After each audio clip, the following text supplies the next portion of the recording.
Kenapa Pak Prigi ini menganggap sungai itu penting dan memilih untuk langsung terjun Pak, serta menjadi aktivis pelindung kawasan Sungai Kalibrantas? Saya ingin ngambil peran untuk ikut menjaga kualitas Sungai Brantas ini. Kebersihannya gitu ya. Nah, mengapa isu lingkungan seperti sungai ini Pak belum menjadi isu yang diprioritasin banyak orang gitu Pak ya? Malahan isu lingkungan ini kayak diabaikan gitu sama banyak orang Pak. Jadi ada penurunan kan? Dulu nenek kita bisa mandi dapat ikan, sekarang bapak saya kita nggak bisa, terus kita nggak bisa. Apalagi nanti cucu kita malah nggak kekeduman, kumanan, banyu sungai yang bersih.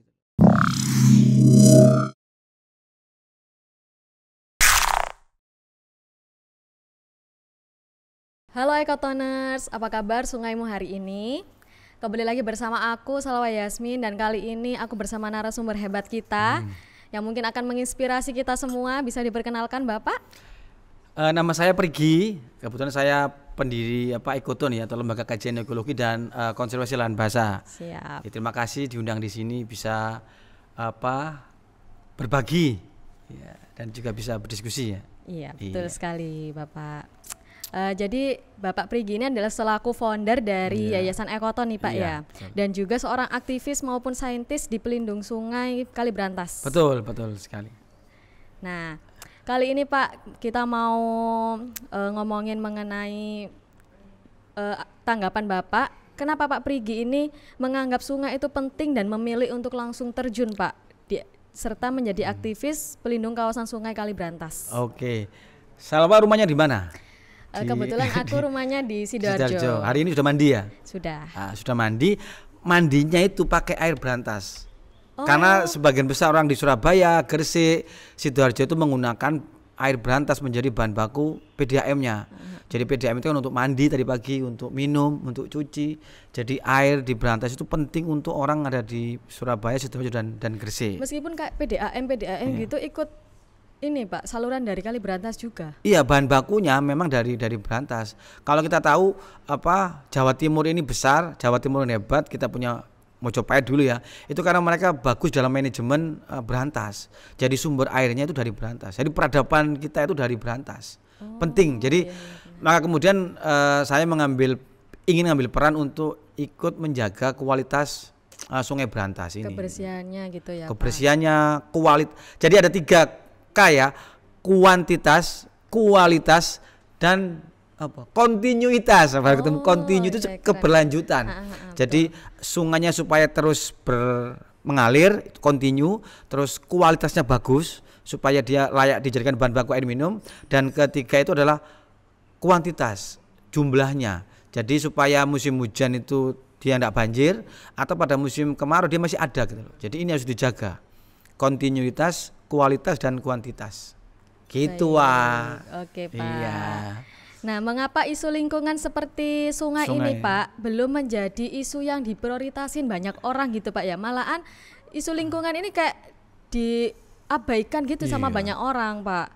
Menurut Bapak itu gimana? Gimana apanya? Gimana apa ya? Tanggapan Bapak? Kok nggak peduli orangnya? Kalau udah tahu pentingnya sungai kayak gitu gitu. Ya emang ini kan sama seperti kita ini kan kayak menghirup udara gitu kan, orang juga nggak mikir dari mana udaranya, kemudian dia nggak mikir dari mana dia berasal gitu ya. Sama dengan lingkungan sih. Jadi orang itu juga nggak peduli karena ini merasa kayak seolah gratis gitu loh. Udara dapat gratis, air juga dapat gratis. Tapi seolah-olah nggak mikir ini terus dari mana asalnya, terus bagaimana keadaannya, terus bagaimana menyelamatkannya. Jadi orang itu nggak mikir. Ada juga riset di Kementerian Lingkungan Hidup itu adalah indeks kepedulian lingkungan. Jadi ternyata orang Indonesia itu nggak peduli lingkungan. Jadi dari 0 sampai 1 itu ternyata indeksnya itu di 5,6. Artinya memang orang Indonesia itu tidak peduli sama lingkungan. Kita lebih saat ini gitu ya. Kita ini kan negara berkembang ya. Jadi mikirnya itu perutnya dulu. Sementing saya tuh kerja, saya punya penghasilan, bisa makan, anak saya, keluarga saya bisa tercukupi, itu yang diutamakan. Nggak peduli kemudian dia buang sampah sembarangan, terus kemudian nebang pohon di daerah kawasan lindung, kemudian ngotori lingkungan. Jadi mereka memberikan beban pada lingkungan, nggak mikir kemudian ini juga akan memberikan dampak ke depannya untuk kita. Jadi saya tuh ingat ada pepatah Indian kuno ya. Jadi wah, bagaimana itu Pak? Ini pertanyaannya gini, jadi ketika air terakhir sudah tercemar, ketika pohon terakhir sudah ditebang, dan ketika ikan terakhir sudah mati, orang baru sadar orang itu nggak bisa makan uang gitu loh. Jadi sekarang ini kan orang kemudian masih nggak apa-apa wis, air kotor kita bisa beli dalam kemasan gitu loh. Oh, nggak apa-apa wis, kalau udara panas di sini kita beli AC, kita pindah tuh. Karena mereka merasa ya udah kita punya uang bisa membeli sesuatu untuk agar hidup kita nyaman gitu loh. Tapi kita nggak mikir kalau gunungnya digunduli, terus nggak ada mata air, nggak ada air mengalir ke sungai, orang mikir bingung, nggak bisa beli air karena airnya nggak ada gitu loh. Ini yang harus apa ya, orang selalu merasa sekarang ini aman karena masih ada gitu loh, masih tersedia air, udara gitu loh. Tapi orang nanti yang akan sangat menderita adalah anak-anak kita, generasi setelah kita nanti yang akan kehabisan sumber daya alam. Kan dulu kalau kita SD kan pernah diajari kan, ada yang sumber daya yang bisa diperbarui dan nggak bisa diperbarui. Nah, ya, air, kemudian apa ya, ya ini adalah sumber daya yang nggak bisa diperbarui, dia akan habis gitu loh. Suatu saat Maka akan habis gitu ya. Harus Makanya dijogo kita ya. sebagai masyarakat ya harusnya menjaga gitu Pak ya. Harus menjaga. Karena kan buminya cuma satu. Iya. Bumi satu terus penduduknya tambah terus. Kita kan berkembang biak. 3 miliar, sekarang ini 7 miliar lebih penduduk Indonesia, penduduk di dunia. Nah, bumi cuma satu. Betul. Akhirnya kan royoan kan. Makanya sekarang kan orang berpikir untuk ke bulan, ke Mars, cari planet lain agar nanti bisa pindah ke sana gitu loh. Artinya kan ini nggak baik. Iki ono barang api dirusoni, rusak, pindah gitu. Apakah kita seperti itu? Ya jangan, supaya anak kita lebih apa ya, merasakan pembangunan yang kita rasakan sekarang itu. No, Wah. Oke. Ini Pak ya. Iya.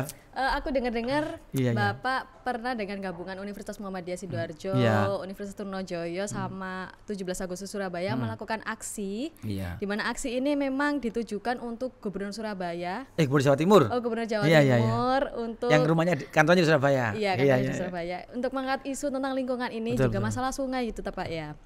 Itu apa ya, keuntungannya nanti, maksudnya dampaknya tuh apa Pak setelah melakukan aksi itu sendiri memang? Ya aksi itu, demonstrasi itu kan penting sebenarnya. Ini ada teman-teman yang lagi mengkaji demonstrasi. Jadi demonstrasi cara kita untuk menyampaikan pendapat gitu loh. Jadi kita kan sudah penelitian kan, kita meneliti ternyata sungai-sungai di Berantas ini, Kali Porong itu ada yang mencemari, ada pabrik-pabrik yang mencemari gitu loh. Oh, iya. Lah kemudian kita ini ya istilahnya madul, lapor kepada gubernur, karena yang punya sungai ini gubernur, karena yang punya kewenangan gubernur. Jadi kalau kita itu apa, ada tetangga atau saudara kita yang berbuat buruk pada lingkungan, ya kita harus madul kan, RT, RW. Lah ini sungai ini yang punya kewenangan itu provinsi atau Jawa Timur ini adalah gubernur Jawa Timur. Maka kita itu madul ke gubernur, Bu, ini loh ada industri yang mencemari sungai kita gitu loh.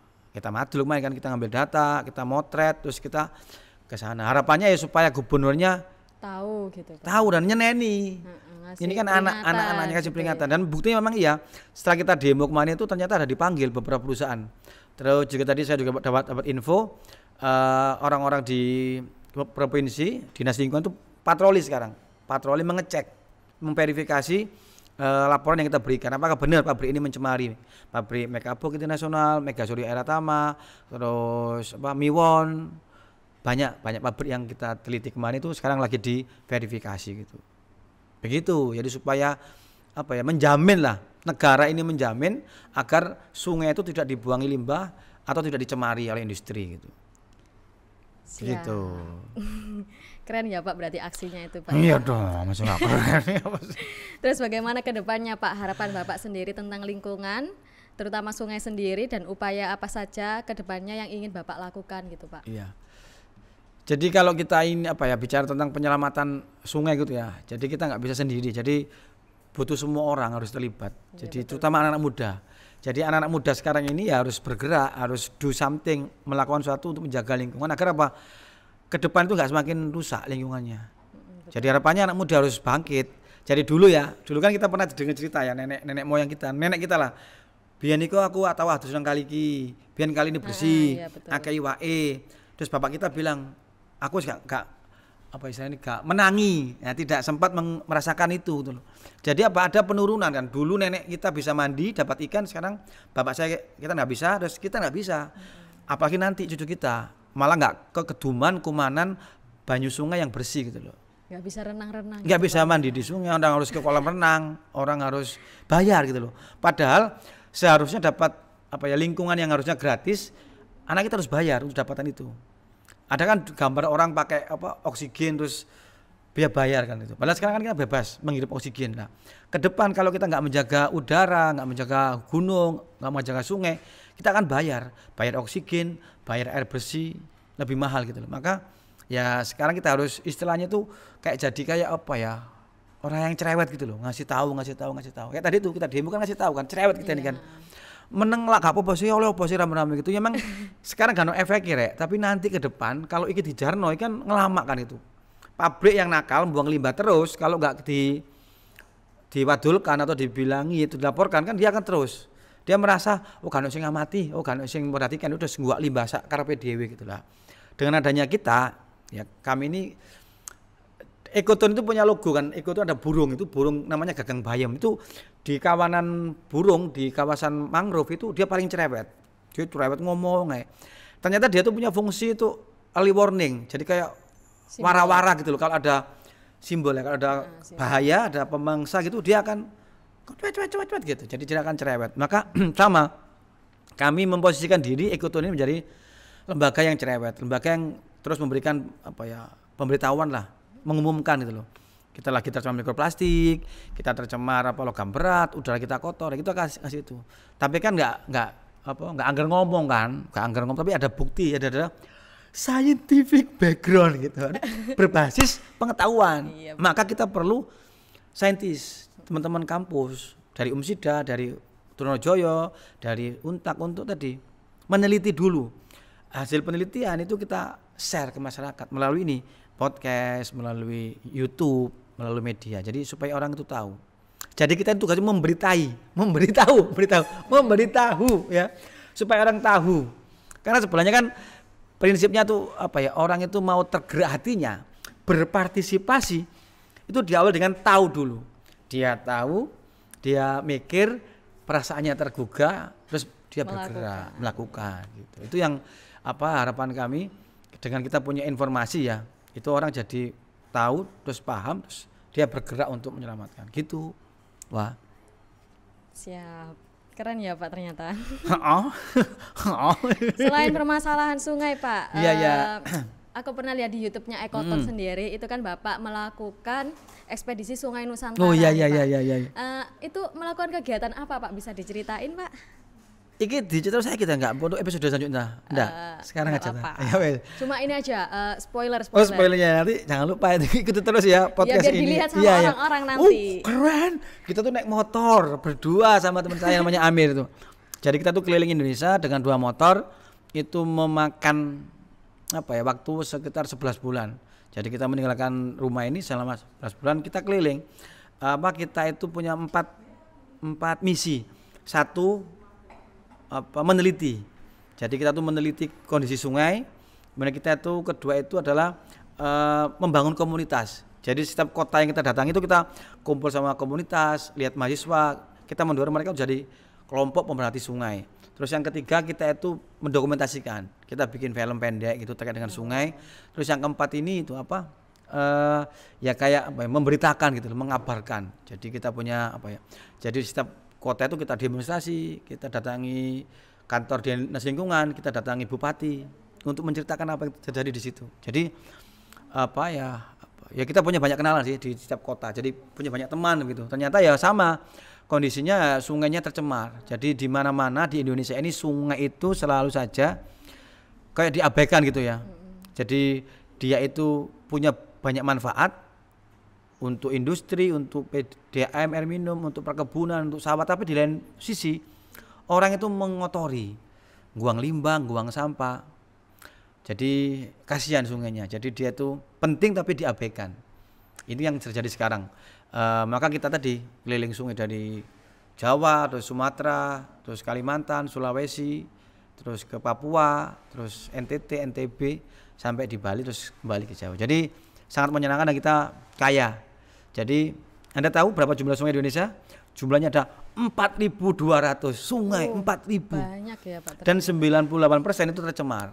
Maka eman-eman jangan sampai kemudian kita tuh mewariskan sungai itu tercemar untuk anak cucu kita. Maka kita harus mewariskan sesuatu yang baik. Jangan sampai kemudian anak kita tuh apa ya, menganggap kita ini generasi yang merusak lingkungan gitu loh. Itu sih. Wah, kau usah nangis, Pak. Oke, Pak. Iya. Jadi mungkin itu aja guys yang bisa aku dengan Pak Prigi bahas ya Pak ya. Itu sudah sangat-sangat banyak dan ternyata banyak sekali masalah-masalah sungai yang masih diabaikan gitu ya guys. Mungkin itu aja dari aku dengan Pak Prigi. Semoga perbincangan kita kali ini bisa menginspirasi kalian semua. Tentunya juga akan memberikan perubahan untuk generasi selanjutnya. Terima kasih. Jangan lupa tonton terus YouTube Ekoton. Ada saya dan Salwa. Banyak sekali konten-konten di situ dan juga video-video yang menarik. Terima kasih. See you. Bye bye.